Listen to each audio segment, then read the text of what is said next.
السلام علیکم ورحمۃ اللہ وبرکاتہ۔ بسم اللہ الرحمن الرحیم۔ سامعین و ناظرین، القراءۃ الراشدہ جزء ثانی کے چوتھے سبق کا پارٹ نمبر 1 آپ کے سامنے پیش کیا جا چکا ہے۔ آج کا ہمارا یہ ویڈیو اسی سبق کا پارٹ نمبر 2 ہے۔ تو آئیے ترجمہ شروع کرتے ہیں۔ بسم اللہ الرحمن الرحیم۔ صبح، پس لڑکوں نے صبح کی نماز پڑھی۔ وجلسوا حول ابیہم ینتظرون فراغہ من تلاوت القرآن،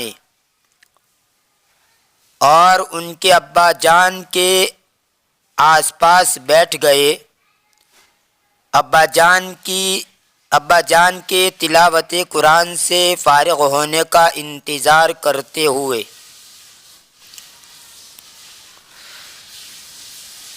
وَأَتَمَّ أَبُوهُمْ حِزْبَهُ، ان کے ابا جان نے اپنے اوراد و وظائف پورے کر لیے۔ حزب اس کی جمع احزاب، پارٹی، جماعت، گروہ، اعوان و انصار، اور اسی طرح حزب اوراد و وظائف یعنی نماز، تلاوت یا دعا جس کا معمول بنا دیا جائے اس کو بھی کہا جاتا ہے حزب، اور یہاں پر یہی معنی مراد ہیں۔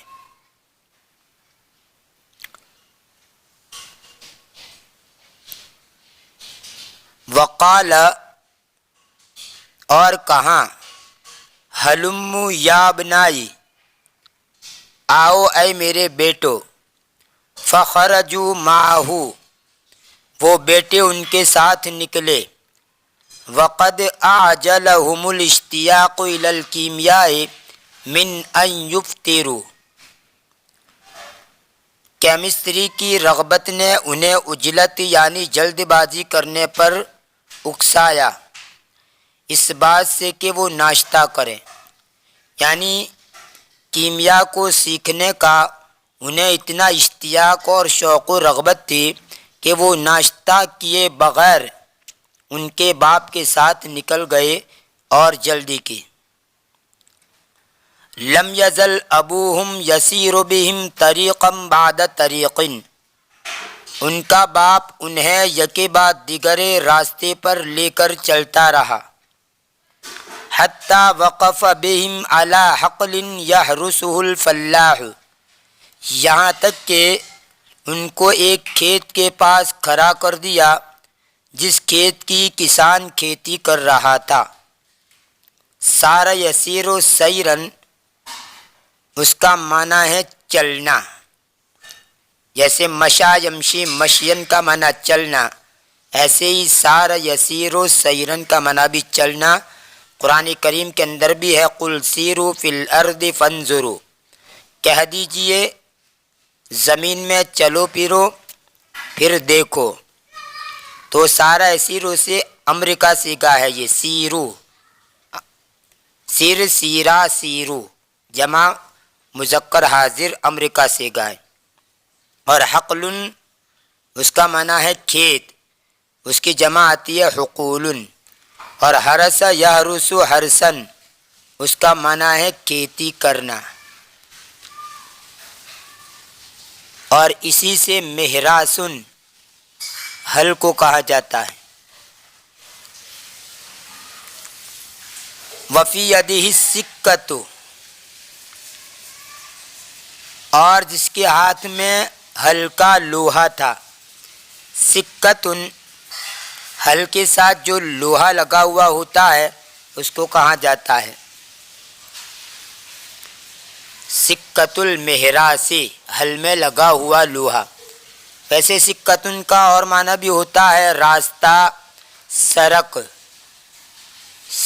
سونے یا چاندی کا سکہ، اس کی جمع آتی ہے سککن۔ فقال الوالد، ابا جان نے کہا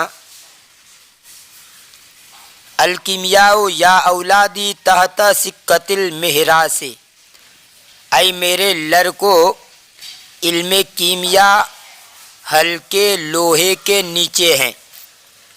فتعجب الاولاد، لڑکوں نے تعجب کیا۔ فاستفسروا اباہم، اور ان کے ابا جان سے پوچھا۔ فقال الوالد، ابا جان نے کہا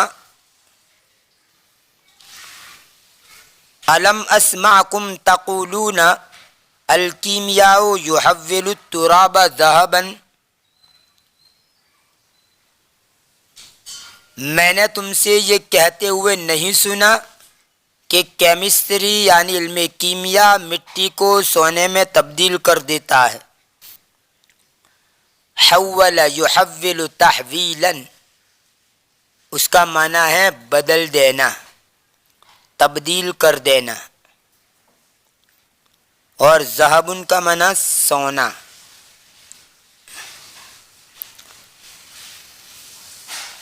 الا يتحول هذا التراب ذهبا بعد ایام بل اغلی من الذهب، کیا یہ مٹی چند دنوں کے بعد سونا بلکہ سونے سے بھی زیادہ قیمتی نہیں بن جائے گا؟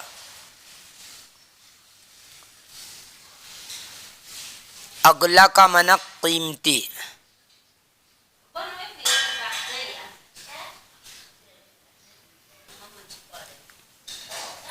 گلا یگلو، گلا ان کا معنی بھاؤ بھرنا، گرانی ہونا، اسی کو باب افعال اور باب تفعیل میں لی جائے، یعنی اگلا یگلی اگلان اور گلا یگلی تغلیتن، تو اس کا معنی ہوتا ہے بھاؤ بڑھا دینا، قیمت بڑھا دینا۔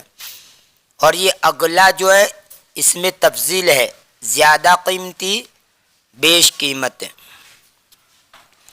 وما یغنی الذهب اذا لم یکن ما یأکلہ الناس، اور سونے کا کیا فائدہ جبکہ وہ چیز نہ ہو جس کو لوگ کھائیں۔ اگنا یگنی اگنان کا معنی مالدار بنا دینا، اور اس کا دوسرا معنی ہے کافی ہو جانا، کفایت کرنا، اور ایک معنی اس کا ہوتا ہے بے نیاز کر دینا۔ فَهَذِهِ الْبُذُورُ الَّتِي بَذَرَهَا الْفَلَّاحُ، یہ بیج جن کو کسان نے بویا، وَاجْتَهَدَ فِيهَا أَيَّامًا، اور جن میں کسان نے چند دن محنت کی، سَتَأْتِي بِحَاصِلٍ كَبِيرٍ، ان قریب وہ بڑی پیداوار لائے گا۔ حاصل کا معنی پیداوار، نتیجہ، خلاصہ، میزان، اس کی جمع آتی ہے حواصل۔ وَسَيَرُدُّ اللَّهُ إِلَيْهِ بِهَذَا الْعَمَلِ أَضْعَافَ مَا بَذَلَ، اور جو کچھ اس نے خرچ کیا ان کا کئی گنا اللہ تعالیٰ اس کسان کو لوٹائے گا۔ رد یرد ردن کا معنی لوٹانا، اور بدل یبذل بذلن کا معنی خرچ کرنا۔ اگر یوں کہنا ہو کہ میں نے میرے بس کی کوشش کر لی، تو آپ یہ جملہ کہیں گے بدلت ما فی وسعی، یعنی میں نے خرچ کیا وہ جو میری گنجائش میں تھا، یعنی میں نے اپنے بس کی کوشش کر لی، یہ اس کا مطلب نکلے گا۔ بدلت ما فی وسعی، میں نے اپنے بس کی کوشش کر لی۔ ثم مر بهم ابوهم على مصنع كان الناس فيه عاكفين على اعمالهم، پھر ان کا باپ ان کو لے کر ایک کارخانے کے پاس سے گزرا جس میں لوگ ان کے کام میں متوجہ تھے، یعنی لگے ہوئے تھے۔ اقف یعقف اقفا وعقوفا، اور اسی طرح ضرب سے بھی آتا ہے اقف یعکف عقفن و عقوفن، نصر ینصرو سے بھی اور ضرب یضرب دونوں بابوں سے۔ اس کا معنی ہے عادی ہونا، پابند ہونا، متوجہ ہونا، مشغول ہونا۔ اور یہ عاکفن اسم فاعل کا صیغہ ہے، پابند، عادی، متوجہ، اس کی جمع آتی ہے عاکفون۔ والعرق یسیل من جباہہم، اور ان کی پیشانیوں سے پسینہ ٹپک رہا تھا۔ سال یسیلو، سیلن کا معنی بہنا، ٹپکنا، اور عرقن اس کا معنی ہے پسینہ۔ اور جبہتن جس کی جمع جباہن اور جبہاتن آتی ہے، اس کا معنی ہے پیشانی، اور ایک معنی ہے محاذ، جیسے جبہت القتال، محاذ جنگ۔ وَصَنَعُوا أَشْيَاءَ مُفِيدَةً جِدًّا تُثْمِرُ لَهُمْ مَالًا كَثِيرًا، اور انہوں نے بہت ہی کارآمد یعنی فائدہ دینے والی چیزیں بنائی جو ان کے لیے بہت مال برائے۔ اسمر یثمر، اسمارن کا معنی مال برانا، بارآور ہونا، نتیجہ خیز ہونا۔ اور افاد یفید افادتن کا معنی فائدہ پہنچانا، اسی سے مفیدتن اسم فاعل کا صیغہ ہے، فائدہ پہنچانے والی۔ وَتَقْضِي لِلنَّاسِ حَاجَاتٍ كَبِيرَةٍ، اور جو لوگوں کی بڑی ضروریات کو پوری کرے۔ فقال الوالد الکیمیاء یا اولادی عرق الجبین وقد الیمین، ابا جان نے کہا کہ اے میرے لڑکو، کیمسٹری عرق الجبین اور قد الیمین کا نام ہے۔ عرق الجبین کا لفظی معنی ہوتا ہے پیشانی کا پسینہ۔ آدمی جب کام کرتا ہے، محنت کرتا ہے، مزدوری کرتا ہے، تو اس کی پیشانی سے پسینہ ٹپکتا ہے، تو اس کو کہتے عرق الجبین، پیشانی کا پسینہ۔ اور قد الیمین، یمین کا اصل معنی تو ہوتا ہے داہنا ہاتھ، اور داہنی جانب کو بھی کہا جاتا ہے، جس کی جمع ایمن اور ایمان آتی ہیں۔